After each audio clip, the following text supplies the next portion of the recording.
Gandhidham A division police મથકે ચોક્કસ બાતમીના આધારે પોલીસ ઇન્સ્પેક્ટર વિજયસિંહ ઝાલાના સીધા માર્ગદર્શન હેઠળ ગાંજાના મોટા જથ્થા સાથે આરોપીને પકડી પાડી ધોરણસરની કાર્યવાહી હાથ ધરી।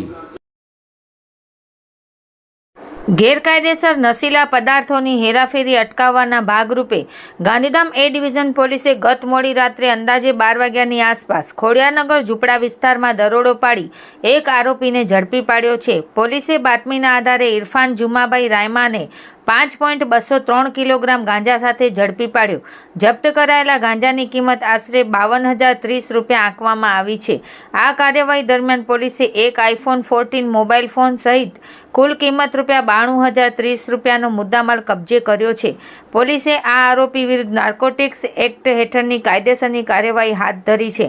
આ મામલામાં શાંતિધામ વરસામેડીના મુકેશ પિન્ટુ યાદવ નામનો અન્ય એક આરોપી હાલ ફરાર છે અને પોલીસ તેની શોધખોળ કરી રહી છે।